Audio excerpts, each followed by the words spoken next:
Gustavo Sena. Les doy la bienvenida a la programa de webinars que estamos organizando para el 2017 en CENI Berton Moreno, a fin de tratar temas de actualidad, no solamente del derecho de la propiedad intelectual, sino cualquier otro tema de actualidad que esté relacionado con cualquier rama del derecho. En esta oportunidad, y teniendo en cuenta los cambios que se avecinan, tanto para las empresas que quieren exportar productos hacia la Argentina, como eso también las empresas argentinas que a su vez quieren colocar productos en el extranjero, entendemos que la compraventa internacional de mercaderías es un tema actual, vigente y que seguramente dará mucho que hablar en el transcurso del presente año. Para poder ilustrarnos sobre este tema, contamos con la inestimable colaboración de Alberto Suppi, que es un reconocido profesional de nuestro medio. Ya podrán haber visto ustedes el currículum del doctor, y que es un especialista en temas de compraventa internacional, así como también profesor de varias universidades norteamericanas, como también del país. Es uno de nuestros principales asesores y seguramente lo que nos tendrá que decir será de mucho interés para ustedes, como así también podrán al final de la charla hacer todas las preguntas que ustedes consideren necesarias. Sin más, los dejo con el doctor Alberto Suppi. Hola, bienvenidos entonces a la primer webinar. Como ustedes saben, hablar de la compraventa internacional de mercaderías importa referirme a una convención internacional que es bastante larga, tiene 101 artículos y el tiempo que tenemos dedicado a esta conversación hace que deba de reducir no solo el tema y ámbito de mi exposición, sino los ejemplos que me gustaría poder darles para hacer quizás esto un poco más ameno. Pero reciban, aunque sea unos 40 minutos de información relativo a lo que es la convención, que les podrá dar una idea de los muchos méritos que tiene.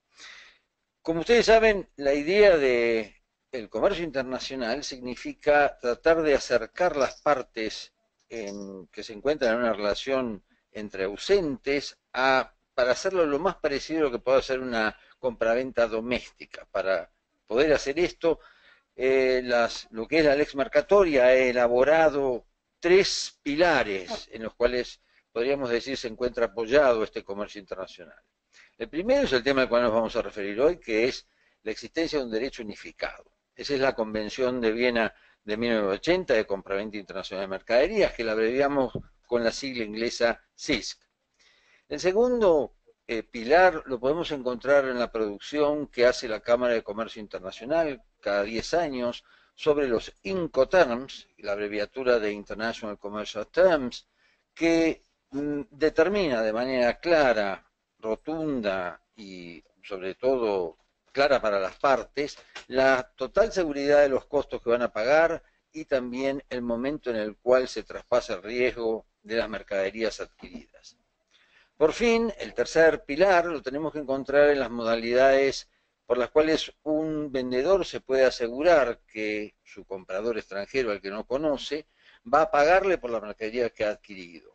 Y el sistema de crédito documentario es el sistema que normalmente se utiliza en las compraventas internacionales en la primera instancia, después, con el paso del tiempo y cuando la relación ha comenzado entre las partes de manera más fluida, se pasa quizás a las letras de cambio o a otro sistema de pago, pero al principio es común recurrir a un crédito documentario que dé la total seguridad al vendedor que va a hacer pago por la mercadería que está enviando. La Convención de Viena es una convención que ha adquirido ha adquirido un enorme significado en el comercio internacional, al punto tal que, como ustedes pueden ver en el mapa que estoy acompañando, lejos de ser convenciones, a pesar del año en el cual fue firmada, 1980, una convención que está disminuyendo en su interés o que precisa ser reformada. Por el contrario, esta convención está ocupando hoy en día casi 4/5 del comercio mundial. El 95% del comercio mundial está involucrado en la convención. permanentemente se reciben nuevas adhesiones. El último gran partícipe de la convención ha sido Brasil, que es miembro a partir del año pasado, y el 1 de enero de 2017 empezó la convención a regir para Vietnam, que es uno de los últimos países que ha suscrito la convención. Hay algunos ausentes, como ejemplo el Reino Unido, India, Filipinas, pero también esta variedad de países que ustedes vieron en el mapa y lo que ahora les puedo mostrar entre los ausentes y los últimos presentes, advierten que la Convención debe tener algún gran mérito cuando ha logrado sintetizar y unir posiciones tan dispares como las que pueden ofrecer los países del derecho civil, de tradición romanista, como el nuestro, como Francia, como Alemania, y al mismo tiempo países del common law, como Estados Unidos, como Canadá. Hay también países de tradición islámica, países africanos, países de orden jurídico mixto, todo lo cual hace que evidentemente la convención debe de tener algún mérito particular en su redacción que la ha hecho tan potable para todos. La respuesta a esto es que la convención es un compromiso, y es un compromiso justo, y a medida que se conoce su articulado, se advierte que no solamente es justo, sino que es extremadamente útil para las dos partes que están representando. Hay una pregunta que en general se suele hacer y es ¿qué parte finalmente se ve más favorecida con la Convención de Viena? Y es una respuesta que sería difícil casi responderla con una sola afirmación diciendo el vendedor o el comprador. Lo cierto es que hay un único artículo dentro de la Convención que establece que las mercaderías pueden, la inspección necesaria que tiene que hacer el comprador de las mercaderías, puede postergarse hasta el momento de su llegada definitiva al puerto de destino. Y esta circunstancia ha hecho presumir a algunos autores que si hay una parte más favorecida de la convención es justamente la parte compradora, o por lo menos los países en desarrollo, ya que imagínense, por ejemplo, las dificultades involucradas en el transporte de un aparato de alta tecnología que debe ser instalado en el medio de la selva del Mato Grosso y la conveniencia de poder postergar la conformidad del comprador de la mercadería adquirida al momento en el cual esa mercadería llega a su destino en el interior del Mato Grosso. Eso ha permitido que algunos digan que favorece a los países que están en vía de desarrollo. Es un tratado self-executing, que significa que no precisa de una ley de parte del Estado que la ha ratificado para que se transforme dentro de su derecho interno. Esta característica de tratado self-executing puede llevar también algunas sorpresas, como me ha sucedido en la vida profesional, donde me he encontrado estudios que han venido a consultar diciendo habíamos obtenido un contrato de compraventa que estaba regulado por el derecho argentino y ahora resulta que me encuentro que en lugar del derecho argentino lo regula la Convención de Viena. Y esto es así, o sea, esa característica del tratado colabora para que la convención sea directamente aplicable y esa aplicación no precisa de ninguna ley ratificatoria para que ingrese dentro del sistema del derecho interno del Estado. La estructura de la convención, primero, como ven, es amplia, tiene 101 artículos y esencialmente se dedica a la formación del contrato, a todas las consecuencias y a todos los elementos que hacen a la formación del contrato y a los derechos y obligaciones de las partes, así como los remedios que tienen para resolver las situaciones de conflicto. La convención no tiene en cuenta ni la nacionalidad de las partes, ni el carácter civil o comercial que pueda manifestar tener la venta, ni siquiera los diferentes lugares de negocios que puedan tener las partes si esos lugares son desconocidos. Regula exclusivamente la formación del contrato de compraventa. Y como dije, esto no concierne ni a la validez del contrato o a la de alguna de sus estipulaciones o algún uso que se haya sido acordado, ni a los efectos que el contrato pueda producir sobre la propiedad de las mercaderías. Esto es, como vamos a ver, Dentro del contrato de compraventa internacional está la obligación del vendedor de transferir la propiedad, pero la forma en la cual los efectos que esa transferencia de propiedad pueda hacer sobre las mercaderías vendidas de acuerdo a la legislación aplicable es un tema que está fuera de aplicación de la convención, y eso de alguna manera trata de armonizar los diferentes sistemas que existen aún mismo dentro del Common Law para establecer el momento en el cual se puede hablar de un traspaso de la propiedad de las mercaderías. La convención permite que cualquiera de sus partes pueda ser excluida y se pueden establecer excepciones. Sin embargo, esta cláusula o este artículo que parece ser bastante terminante, no permitiendo disponer que la convención puede excluir alguna parte en desmedro de otra, no es tan así cuando lo comparamos con la realidad, ya que hay un núcleo importante de la convención que es irreductible. Si se admite un solo artículo de la convención, necesariamente todos los artículos que hagan a la interpretación que establece la convención, así como las cláusulas diplomáticas del final de la convención, van a ser aplicables. Hablando de interpretación, llegamos al artículo que es el clave y el que de alguna manera determina el sentido que tiene esta convención. En primer lugar, como ven, se tendrá en cuenta la necesidad de promover la uniformidad en su aplicación y asegurar la observancia de la buena fe en el comercio internacional. Ya la presencia de la voz buena fe en este texto nos demuestra que es una convención que está mucho más cerca de lo que es el sistema continental que el sistema del Common Law. Como ustedes saben, para los países del Common Law es difícil entender el concepto de buena fe.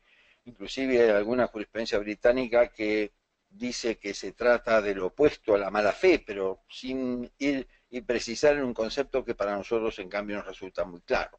Pero la parte importante es la necesidad de promover la uniformidad de la aplicación y al mismo tiempo de tener en cuenta que el carácter internacional de la compraventa. Esto hace que sea necesario para el intérprete tener que recurrir a las bases de la convención, que ahora les voy a mostrar los sitios en donde están, y donde ustedes van a poder ver la jurisprudencia que ha sido elaborada en base a la convención y les servirá para poder aplicar todas las disposiciones que han sido resueltas en otros países y que pueden servir a efectos unificatorios. Las cuestiones relativas a la materia de la convención, que no estén expresamente resueltas por ella, se dirimirán conforme a los principios generales en los que se basa esta convención, que los veremos en un minuto, y en falta de esos principios de conformidad con la ley aplicable en virtud de las normas de derecho internacional privado. Acá tienen los sitios más conocidos en Internet. El primero es el sitio de UNCITRAL, que es el sitio madre de la Convención de Viena. Ahí se conoce como CLOUD. Esta base de datos es, yo diría, la base de datos oficial de la Convención. El segundo sitio es el que ha elaborado la Universidad de Pace en Nueva York, que se ha constituido con el paso del tiempo en la verdadera catedral de la Convención de Viena, donde están no solamente reproducidas en idioma original y en su traducción al inglés la mayoría de las sentencias que han sido dictadas, sino también mucho más de 2.500 citas bibliográficas con la transcripción de sus artículos. El tercer caso es el que ha preparado UNIDROIT en Roma, y que se llama Unilex. Es una base de datos que no solamente se refiere a la Convención de Viena, sino también a los principios de UNIDROIT. Es excelente, tiene como característica que no solamente aparecen citados los elementos temático de la convención que permitirían hacer una buena búsqueda, sino además están por país, están por artículo y tienen un resumen que aparece en idioma inglés y además la cita es original. Después hay múltiples bases locales.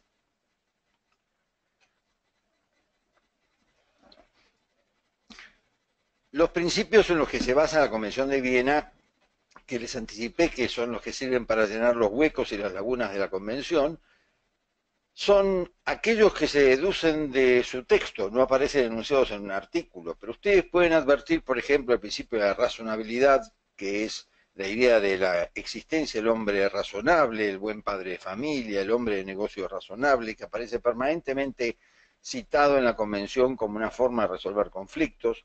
Cuando no hay algo que ha sido determinado, siempre la Convención optará primero por la solución pactada, si es que no hubiera, y si no, por lo razonable. Segundo, por el respeto de los usos y habitualidades que hayan sido pautadas entre las partes. También es un principio de la Convención la total y absoluta libertad de formas. Esto ha hecho que los contratos, de acuerdo a la Convención de Viena, no solamente no sean necesarios que se hayan hecho por escrito, sino que es muy común hoy todas las formas posibles de contratación, tanto por teléfono como por email. Hay otros principios más conocidos que integran el grupo general de principios conocidos o aceptados dentro de los órdenes jurídicos, como la doctrina de los actos propios, el deber de proporcionar información entre las partes, lo que se conoce como favor contractus, y es la forma en la que tiene la Convención de resolver en general los conflictos siempre a favor del contrato, el principio que los pactos son hechos para ser cumplidos, el pacta sunt servanda, la obligación para evitar perjuicios a las partes, esto es, si las partes tienen la posibilidad de poder evitar perjuicios a la otra, deben hacerlos, y por fin el derecho al resarcimiento integral. Esto significa no solamente la posibilidad de poder recuperar lo gastado si es que se trata de la devolución de un precio, sino además hacerlo con sus intereses.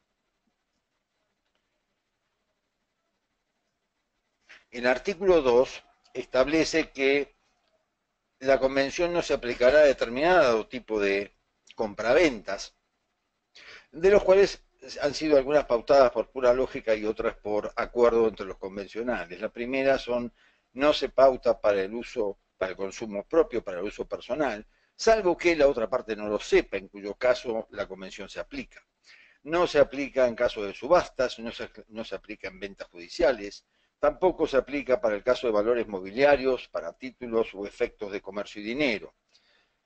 Acá hay dos excepciones un poco más complicadas. La primera es la de los buques, embarcaciones, aerodeslizadores y aeronaves, que no tiene realmente un gran sentido su excepción, e inclusive en Holanda, por ejemplo, se han producido una enorme cantidad de casos donde la Convención se ha aplicado y donde los tribunales han fallado y la han aplicado a pesar de tratarse de cuestiones relacionadas con buques y embarcaciones. Y por fin también la cuestión de la electricidad, que también creo que responde un poco a los problemas de la época de 1980 cuando se hizo la convención, ya que el gas, por ejemplo, es una mercadería que está sujeta al régimen de la convención, no se explica por qué la electricidad no lo estaba también, pero bueno, eso fueron parte de las transacciones que los convencionales tuvieron que hacer para poder llegar al texto. La idea básica es que la convención se aplica a los contratos de compraventa de mercaderías entre partes que tengan sus establecimientos en estados diferentes, siempre que esos estados sean estados contratantes, o cuando las normas de derecho internacional privado prevean la aplicación de la ley de un estado contratante. Esta última instancia es lo que se conoce como renvoi, esto es, la posibilidad de que un estado que no es estado contratante, por virtud de sus reglas de derecho internacional privado, se ve obligado a aplicar la ley de otro Estado que sí es Estado contratante. Para, dijimos, a los efectos de la Convención, no se tiene en cuenta ni la nacionalidad de las partes, ni el carácter civil o comercial de ellas.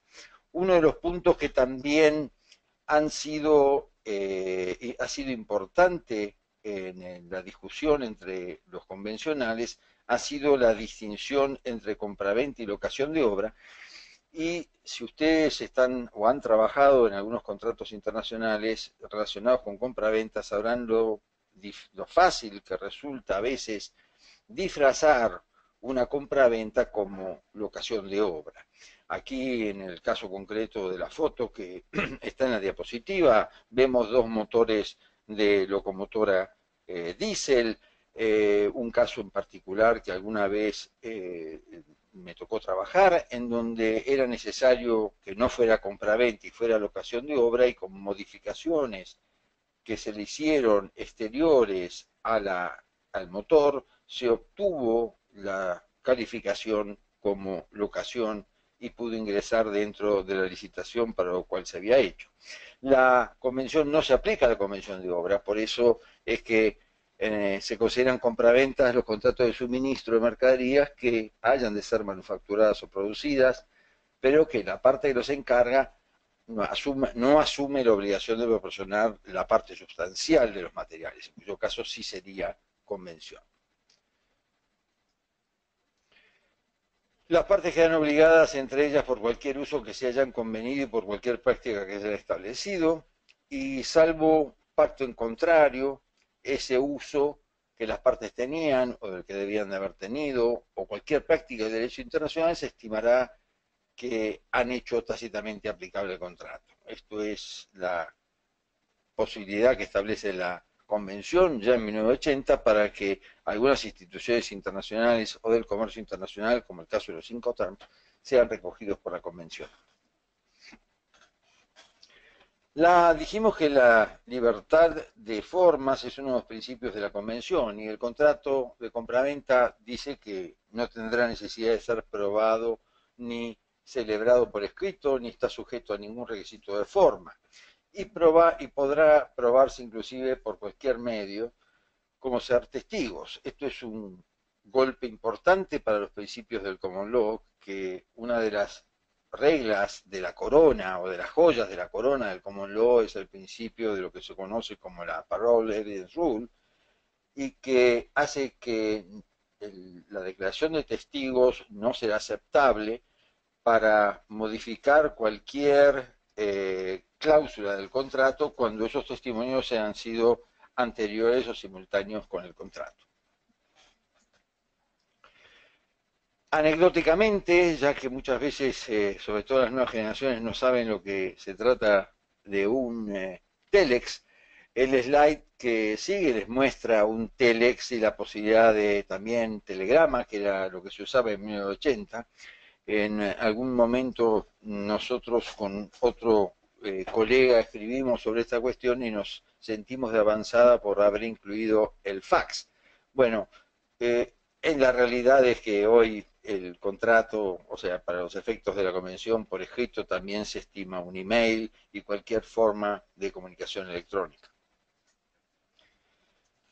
Cuando un contrato por escrito contiene una estipulación que exige que cualquier modificación o la extinción del contrato se haga por escrito, no va a poder modificarse ni extinguirse sino de esa manera.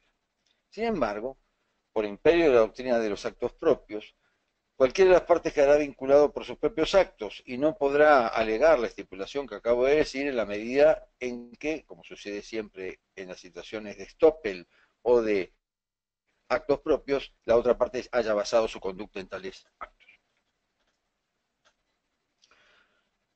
La Convención de Viena establece criterios para entender cuándo se ha configurado un contrato, para lo cual es necesaria una oferta definitiva, mercaderías y precio, aunque, como vamos a ver, puede haber algunos supuestos en donde el precio no aparece indicado y sin embargo la Convención establece la forma en la cual debe regularse esa situación. Pero lo que resulta claro es la intención del oferente de quedar obligado en caso de la aceptación de la oferta que ha hecho. Por eso, por ejemplo, no es oferta a los efectos de la Convención de Viena la venta por catálogo, ya que es una venta hecha indeterminadamente. Se considera que es efectiva cuando llega al destinatario, o sea, lo que tenemos es la teoría de la recepción, y la aceptación es efectiva cuando llega al oferente. Igual la teoría de la recepción y no de la expedición, como sucede en algunos órdenes jurídicos. Cuando la respuesta a la oferta pretende ser una aceptación, pero contiene adiciones o modificaciones, se la considerará como rechazo de la oferta y constituirá una contraoferta. Pero, sin embargo, no eso es una regla, ya que cuando las modificaciones no son sustanciales, el silencio del el vendedor puede significar que han sido aceptadas. Se considera que son esenciales, en particular las diferencias relativas al precio, al pago, a la calidad y cantidad de las mercaderías, al lugar y a la fecha de entrega, al grado de responsabilidad de una parte con respecto a la otra, o a la solución de controversias, que ellas sí consideran que se alteran fundamentalmente los elementos de la oferta. Este punto es una cuestión importante, ya que una cuestión práctica en la compraventa internacional ha dado lugar a lo que se conoce como la batalla de los formularios, y esto es muchas veces en una negociación internacional o cuando existe un contrato madre que tiene diversos cumplimientos sucesivos, muchas veces se factura electrónicamente y cuando se da la orden de impresión de esa factura aparece en el reverso de la factura algunas condiciones generales de contratación que las grandes empresas en general están habituadas a utilizar. Bueno, esto es un punto importante porque, de hecho, si la parte que recibe la factura no expresa su desaprobación sobre las condiciones generales de contratación que le está presentando en este momento el comprador o el vendedor, eso significará un claro y cierto cambio de las circunstancias del contrato. Esta práctica que es común en algunos países de Europa, sobre todo en España, en Alemania, donde existen disposiciones muy concretas sobre las condiciones de contratación, en el caso concreto de la Convención de Viena ha sido profundamente rechazada por la jurisprudencia, que obliga a que si una condición general de contratación va a ser aceptada, debe haber sido puesta sobre aviso a quien iba a recibirlo y con claridad debe haber sido marcada la circunstancia que esas condiciones generales de contratación son condiciones indispensables para que continúe el contrato. Si no, en general la jurisprudencia ha decidido siempre que esas condiciones de contratación no funcionan. Acá tenemos un artículo que es el artículo en cumplimiento esencial, que es un artículo vital de la Convención. Esto es, junto con el artículo 7 de interpretación, yo diría que integran los dos puntos más conflictivos de la Convención de Viena. El artículo 25 establece que el incumplimiento del contrato por una de las partes será esencial cuando causa a la otra un perjuicio tal que la prive sustancialmente de lo que tenía derecho a esperar en virtud del contrato, salvo que la parte que haya incumplido no hubiera previsto tal resultado y que la persona razonable de la misma condición no lo hubiera previsto en igual situación. Si ustedes ven, yo he tratado aquí de copiar algunas de las expresiones que utilizan las versiones oficiales como las no oficiales de la Convención de Viena.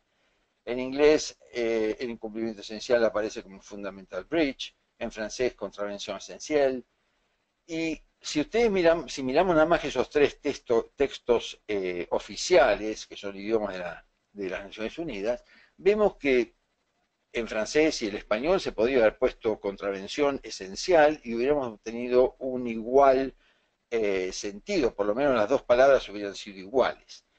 Pero justamente la característica más esencial de esta convención es que no estamos hablando en derecho doméstico, y el objetivo de los redactores de la Convención no ha sido copiar las disposiciones del derecho doméstico, sino que por el contrario, se ha buscado una expresión que debe de obligar al intérprete, en este caso al juez, a entender que se trata de una compraventa internacional y que debe velar por el carácter internacional y la uniformidad de la aplicación, como decía el artículo 7. Entonces, se ha logrado una verdadera lingua franca, un esperanto jurídico de enorme valor. O sea, creo que si tenemos que buscar una razón del éxito de la Convención, además de su justicia, lo tenemos que encontrar en esta redacción. La redacción es absolutamente perfecta. Se busca que obliga al juez a que no se esté manejando con elementos que conoce. Si en español no hablamos de incumplimiento esencial en nuestro Código Civil o en el Código Civil y Comercial, entonces el juez debe preguntarse por qué estoy refiriéndome a algo que no conozco. Y al desconocer esto no puede aplicar las disposiciones del derecho nacional, sino que debe necesariamente llevarse por el principio del artículo 7 de interpretación. Otro tema que también es importante y que lo vamos a ver antes de los remedios que se le plantean a las partes, después de ver las obligaciones de cada una de ellas, es una característica que hace al cumplimiento de la obligación. Como ustedes saben, en el derecho del common law, el cumplimiento de la obligación no es exigible. Son muy escasos aquellos supuestos en donde un juez puede ordenar a una parte que haga algo. Por eso el artículo 28 de la Convención establece que si una de las partes tiene derecho a exigir a la otra el cumplimiento de una obligación, el tribunal que resuelva no estará obligado a ordenar ese cumplimiento específico, a menos que lo haga dentro de su propio derecho. Entonces, esta era la cláusula de escape, la válvula de escape para los países del common law, que no aplican los tribunales el cumplimiento específico, y entonces podrían, por el artículo 28, escaparse de obligar a que la otra parte cumpla específicamente con algo. Por supuesto que se abren la otra variedad de remedios alternativos que ofrece la Convención. El tema del cumplimiento específico me obliga a una reflexión sobre lo que significa cumplir o el derecho a no cumplir. Básicamente la premisa es que si existe una cláusula penal dentro de un contrato, podría preguntarme si yo tengo el derecho de pagar la cláusula penal establecida y por lo tanto elegir no cumplir. Esto es un tema que tiene mucho que ver con el derecho con el cual esta relación se decida. Si recordamos, hay un artículo de Wendell Holmes, que fue juez de la Corte norteamericana en el siglo pasado, y al mismo tiempo ha escrito un brillante artículo sobre el common law. En el criterio capitalista que desarrolla el common law, el derecho a no cumplir existe y es parte de ese criterio para tratar de obtener una mejor oferta, mientras que para el mundo en el cual nosotros nos hemos desarrollado el derecho continental, los principios que se aplican son los del pacta sunt servanda y que hacen que las obligaciones sean hechas para ser cumplidas. En el caso de la Convención, entonces, este principio ha sido reconocido, el del pacta sunt servanda, y no tengo derecho a elegir no cumplir. Las obligaciones del vendedor de acuerdo a la Convención de Viena son entregar las mercaderías, transmitir su propiedad, entregar cualquier documento relacionado con las mercaderías, como el manual de instrucciones y el bill of lading, la carta de porte, que va a permitir que pueda bajar las mercaderías del lugar en el cual ha sido transportada o almacenada. Si me refiero al lugar de entrega, primero es el convenido en el contrato. Cuando el lugar de entrega implica el transporte de las mercaderías, la parte habrá cumplido con la entrega poniéndolas a disposición del primer porteador. Cuando verse sobre mercaderías ciertas o mercaderías no identificadas a extraerse de una masa determinada o que deban de ser manufacturadas o producidas donde se encuentran o deben de ser manufacturadas o producidas, ahí será la entrega. Y si no, en el lugar donde el vendedor tenga su establecimiento. El tiempo de entrega, primero, el establecido en el contrato. Si es un periodo de tiempo, por ejemplo, una estación determinada, dentro de ese periodo. En otro caso, dentro de un tiempo razonable. Las mercaderías que tienen que ser entregadas tienen que ser en la cantidad, en la calidad y en el tipo que corresponda a los estipulados en el contrato. Interesante, la Convención es la primera que trata la voz envasadas o embaladas en la forma fijada por el contrato. Por primera vez hay una obligación en que las mercaderías que se entregan tienen que ser envasadas o embaladas en la forma fijada por el contrato o lo que los usos dispongan. Las mercaderías tienen que ser aptas para el uso ordinario o para el uso especial, si es que le fue indicado un uso especial, y además libre de evicción, libre de derechos de terceros. ¿Qué pasa cuando el vendedor no cumple con sus obligaciones? Bueno, el comprador tiene dos remedios esenciales, dos tipos de remedios esenciales. El primero es conservando el contrato y segundo, dando por terminado el contrato.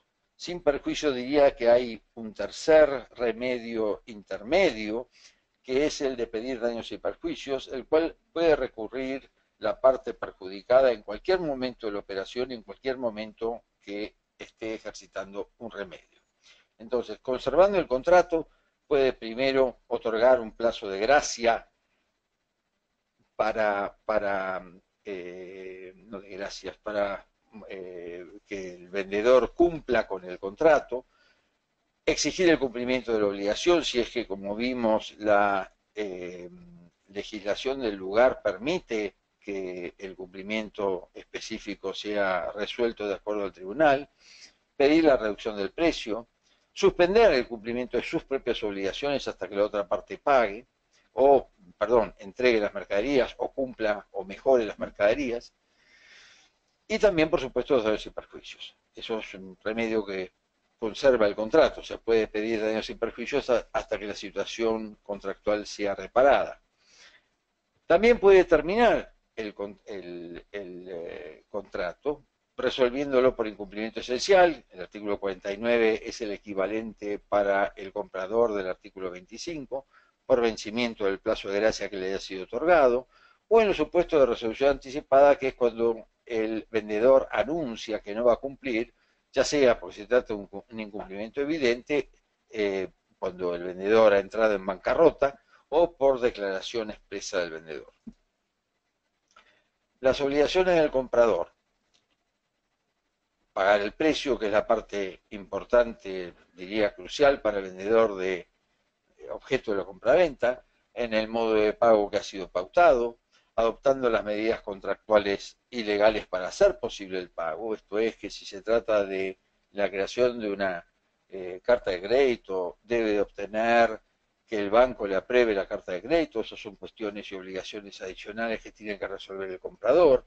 El tiempo cuando el vendedor ponga la cosa, los documentos a disposición y el comprador haya examinado la mercadería que haya comprado por sí o por su representante. Y el lugar donde debe pagar el precio es el establecimiento del vendedor o donde se efectúe la entrega.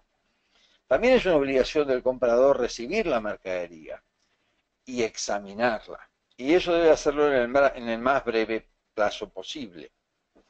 Y en supuesto de evicción, en supuesto de derechos de terceros, debe comunicar esa circunstancia al vendedor. ¿Qué remedios tiene entonces el vendedor ahora en el caso de falta de cumplimiento del comprador?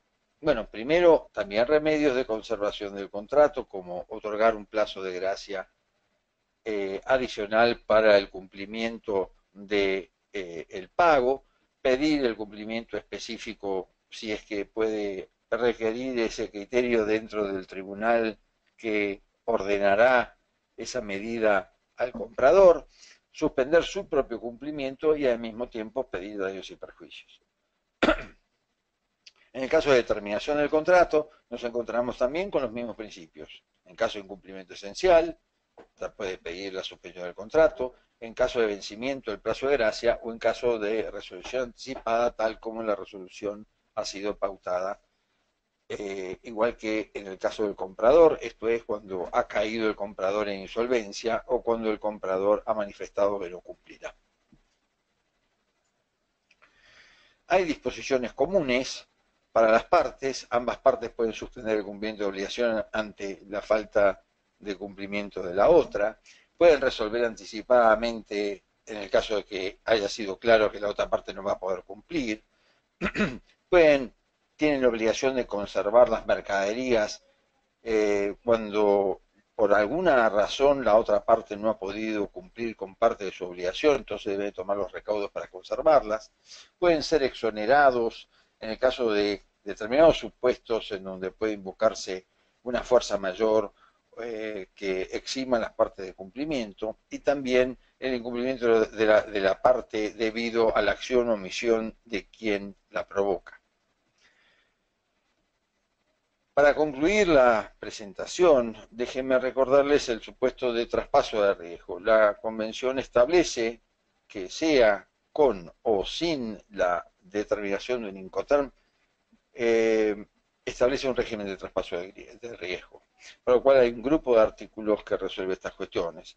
En el caso de un contrato con transporte de mercaderías, entonces la parte no está obligado, el vendedor en este caso no está obligado a entregarlos en un lugar determinado y puede cumplir poniéndolas en poder del primer porteador. Ese es el supuesto en donde se produce el traspaso de riesgo. Cuando está obligado a entregarlos en un lugar determinado, el vendedor entonces es cuando le pone las cosas el vendedor a disposición del porteador en ese lugar determinado. También puede tratarse de que la venta se haya realizado en tránsito, esto es cuando un vendedor vende, por ejemplo, mercaderías que se encuentran embarcadas y en ese supuesto el momento del transporte, del traspaso de riesgo, se opera el momento mismo en la celebración del contrato, ya que no es posible en ese supuesto ponerlos en poder de nadie.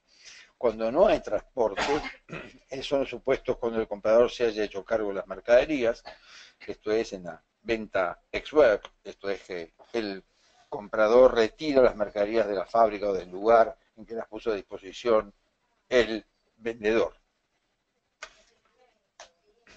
Bueno, esto ha sido nada más que un boceto, una presentación muy escueta de la convención. Estoy a disposición de ustedes si es que hubiera alguna pregunta.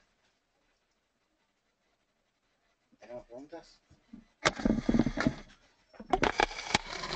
No tenemos, o mientras vemos que las preguntas que pueden ir llegando, yo quería, Alberto, si nos podés decir, desde tu punto de vista, si el nuevo Código Civil y Comercial ha mejorado o empeorado o prácticamente no ha tenido modificaciones en cuanto a el sistema de la compraventa internacional y su vinculación con la convención. Bueno, la verdad que es una pregunta que desearía que me la hicieran cuando hiciéramos la prueba. Pero sí, efectivamente, que sí me la hicieran, o sea que agradezco la pregunta. Este tema aparece específicamente resuelto en una newsletter que está en nuestra página en el estudio. Específicamente tenés que darme la cita exacta del lugar donde se encuentra para que yo lo diga.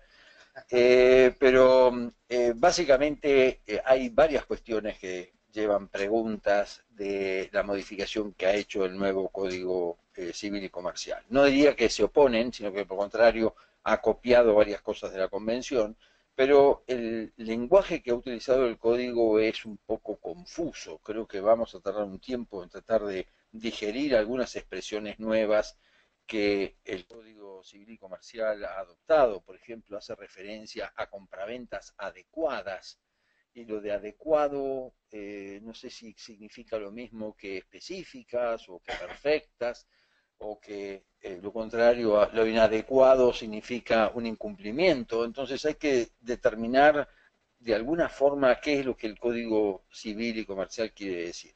Pero en principio hay varios supuestos que, primero, no hay contradicción, perfectamente los dos cuerpos pueden trabajar juntos, tanto el Código Civil y Comercial como la Convención de Viena. Creo que se ha querido copiar dentro del código alguna de las disposiciones de la Convención, pero reitero, el lenguaje no ha sido el mejor. En la última parte de su introducción mencionás un poco las formas de entrega, la responsabilidad del vendedor, lo cual creo que lleva un poco al análisis de los Incoterms y desde tu punto de vista, ¿cuáles serían los Incoterms más favorables para este tipo de contrato, teniendo en cuenta su informalidad y todas las disposiciones de la CIS? Bueno, también es un lindo tema. Los Incoterms se reforman cada 10 años a partir de 1936, que se hizo la primera versión de los Incoterms. Lamentablemente no siempre los Incoterms son citados como corresponde. En general uno habla de una cláusula FOB, de una cláusula CIF, de una cláusula FAS, pero la forma correcta de citar el Incoterm es poner el acrónimo, esto es CIF, FOB, FAS, paréntesis, Incoterms y el año al cual la versión de Incoterm que queremos citar es es la que corresponde. Esto es porque algunos Incoterm han establecido que determinado tipo de cosas están a cargo de una de las partes y después, 10 años después, ha sido modificado y están a cargo de la otra. En principio, cualquier Incoterm se aplica para la convención, la compraventa de mercaderías. El Incoterm tiene, como dije, la necesidad o la facilidad para determinar cuál es el monto de las obligaciones y la cantidad de obligaciones que asume cada una de las partes y al mismo tiempo fijar el momento de transferencia de riesgo. Quizás lo que sí en cambio sería bueno resaltar es que algunos Incoterms que se usan, por ejemplo, en las compraventas que son transportadas por container, a veces se ha utilizado con demasiada frecuencia el Incoterm FOB, esto es Free on Board, significa que el riesgo pasa a la otra parte cuando el container cruza la borda del barco.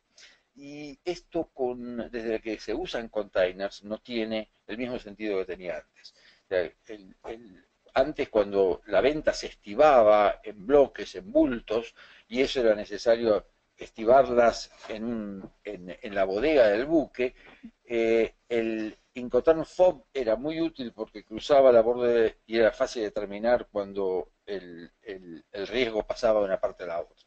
Pero en cambio ahora que se usan containers y se está pensando a lo mejor en un pallet o en alguna mercadería que ha sido metida dentro de un container, en el momento en el cual está siendo estibada dentro del container puede sufrir daños antes de cruzar la borda y sin embargo eso no es posible determinar. Motivo por el cual se sugiere que cuando se vende con container se use el Incoterm FAS. Teniendo en cuenta la óptica de una empresa argentina que va a exportar, ¿cuáles son a tu criterio las principales cuestiones que tiene que tener en cuenta, sobre las que tiene que tener mayor cuidado, teniendo en cuenta todo este sistema internacional, sobre todo empresas que puedan estar situadas en Brasil, que recién, como nos decías, es uno de los nuevos miembros de esta convención? Bueno, lo que he hablado en la convención, lo que ha unido es el derecho. Eso es. En este momento Brasil y Argentina usan el mismo derecho para compraventas internacionales. Esto soluciona las cosas. El idioma que hablamos es el mismo. No porque el portugués y el español sean lo mismo, sino porque el idioma de la convención es el mismo. En ese sentido, sirve. Lo que creo que el exportador o el importador debe tener mucho más cuidado es con relación a algunas circunstancias que pueden rodear la compraventa. Esto hace, por ejemplo, con el seguro de exportación en el caso del comprador, o tiene que ver también con la forma elegida como medio de pago en el caso del vendedor. El tema del seguro de exportación es un tema que no es muy conocido generalmente por los compradores argentinos y en que en cambio es muy usado por los vendedores extranjeros, en donde aseguran en base a una especie de cálculo previo basado en balances y intercambios anteriores, un monto determinado de mercaderías que pueden venderle a determinado tipo de vendedor y de comprador y toman un seguro de exportación sobre el mismo y en caso que el comprador no pague, con el mero pedido de declaración de quiebra, nada más que con el pedido de declaración de quiebra, no con la obtención de la quiebra, simplemente con haber sorteado el pedido de declaración de quiebra, el vendedor recupera de la compañía de seguros el 85% del crédito. Entonces, el caso es que un vendedor no conozca muy bien a un comprador, ha tomado un seguro de exportación, ha cubierto ese 15% adicional en el precio que le carga. Si la otra parte no le cumple o si demora en cumplir, el vendedor tiene un arma terrible, muy poderosa de negociación, en donde le puede pedir inmediatamente la quiebra y saber que va a cobrar. En el caso concreto del comprador, nos referimos a la forma en la cual debe garantizarse que va a poder pagar efectivamente. Dijimos al principio que la forma habitual de comenzar una negociación es con cartas de crédito. Esas cartas de crédito pueden ser confirmadas, irrevocables, todo lo cual suma valores al precio final de compra, que llega a sumar casi un 35% más. Pero en el caso concreto de un diálogo o un negocio que ha comenzado a ser fluido entre las partes, el comprador puede elegir las letras de cambio, que son un sistema muy eficiente, siempre que están bien hechas, siempre y cuando el vendedor sea lo suficientemente inteligente para mantener el carácter autosuficiente del título ejecutivo y poder preservar la naturaleza ejecutiva del título y no necesitar de una acción previa para lograr obtener ese carácter. Nos estamos acercando al tiempo, pero veo una pregunta que nos están haciendo, que es la vinculada con la jurisdicción y el sistema del arreglo de controversias. ¿Qué jurisdicción aconsejás vos pactar, llegado el caso, en este tipo de contratos? Y también, para el caso de conflictos, si sos partícipe de recurrir al arbitraje y, en su caso, bajo qué tipo de arbitraje concurrirías o aconsejarías pactar en este tipo de contratos. Buena pregunta. En cuanto a la forma de solucionar los conflictos, la Convención establece que cualquier modificación de ese aspecto es un aspecto esencial del contrato y como tal será una contraoferta. Eso claramente que debe ser aceptado o discutido entre las partes. La verdad es que la modalidad habitual de contratos es una llamada telefónica o un mail que pide a cuánto vale o a cuánto me cotizan determinada cantidad de toneladas por algo y después viene el cheque o la orden de pago y a veces no hay más y nos encontramos con documentos de transporte. No significa que no existe un contrato, existe un contrato verbal, un contrato no escrito, un contrato que puede aplicar perfectamente la convención y resolver la convención. También no tengo quejas en general sobre la forma en que los jueces argentinos resuelven la convención. Tienen bastante experiencia.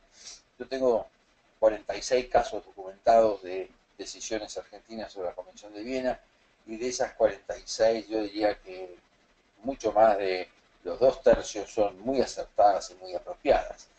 La pura verdad, el problema grande es el de la lentitud de la justicia argentina y hay casos que a veces demoran una enorme cantidad de años, motivo por el cual siempre estoy a favor del arbitraje, en cualquiera de sus modalidades, sea de la del árbitro único como del árbitro colegiado, sea el árbitro individual fijado por las partes como la recurrir a los grupos de árbitros que ofrece la Cámara de Comercio Internacional o alguna otra institución de prestigio.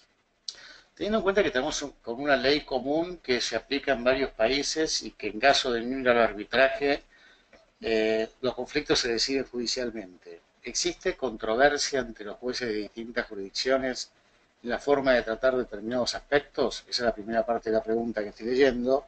Y la segunda es cómo se uniforma, o hay un método para uniformar esa jurisprudencia vinculada con la interpretación de esta convención. Muy buen tema también, porque creo que esa pregunta va a demostrar si esta convención ha servido o no. Bueno, yo diría, podemos dividir la respuesta en dos partes. La primera parte es sobre cuestiones que han sido resueltas por la convención y la segunda es sobre cuestiones que no han sido resueltas por la convención. Diferencias hay, pero las diferencias son mínimas. Por ejemplo, yo hablé al principio que si nada se dice, y una de las partes declara aplicable el derecho de su Estado, y ese Estado es miembro de la Convención, automáticamente declara la Convención. ¿Este principio es así? Bueno, eso es reconocido por el 98% de la jurisprudencia de la Convención de Viena, menos un 2% que es francés. Los franceses no. Los franceses dicen que cuando el contrato dice que se aplica el derecho francés, se aplica el derecho francés y no la Convención. Eso es un error, creo yo. El 98% de la jurisprudencia dice que es un error. Ahora, uno sabe que con Francia debe tomar un recaudo especial.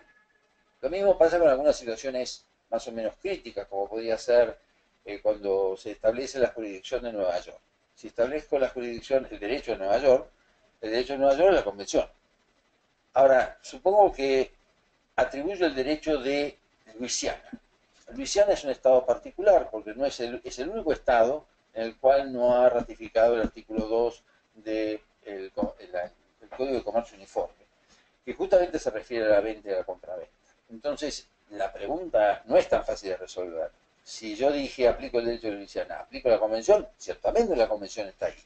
Pero el hecho que yo no haya dicho que nada más, sino que aplico el derecho de Luisiana, también me obliga a pensar que quiero aplicar el Código Civil de Luisiana, único Código Civil de los Estados Unidos. Entonces hay situaciones límites en donde las diferencias se justifican. Después hay otro tema, la segunda parte de la respuesta, en donde las diferencias son abrumadoras. Por ejemplo, los intereses. La Convención establece en el artículo 78 y 74 que debe pagarse intereses y una reparación integral, pero no fija el monto de los intereses. Entonces, las diferencias que hay entre los jueces en la fijación de intereses son descomunales. La tasa LIBOR, la tasa LIBOR más 1, la tasa LIBOR más 2, la tasa LIBOR más 3, la tasa que cobra el Banco Europeo para créditos al descubierto, y así. Desde montos 7%, 8%, 20%, porque es así, porque es lo que se aplica en el Estado. Entonces ahí sí hay grandes diferencias. Es una parte que los principios de UNIDROIT han resuelto. Por eso modernamente, cuando es necesario hacer un contrato, porque muchas veces no es necesario hacer un contrato, cuando es necesario hacerlo a veces se utiliza la convención y los principios de UNIDROIT supletoriamente. Tenemos que ir terminando, se nos acaba el tiempo. Alberto, muchísimas gracias, muy claro. Para todos ustedes, gracias por habernos acompañado en este primer webinar del año. Y podrán bajar la presentación del doctor Suppi de nuestro site y, por supuesto, él en el mail que figura a continuación está a disposición de ustedes para cualquier pregunta o cualquier consulta que quisieran realizarle. Bueno, muchísimas gracias a todos y muy buenas tardes. Chao, gracias.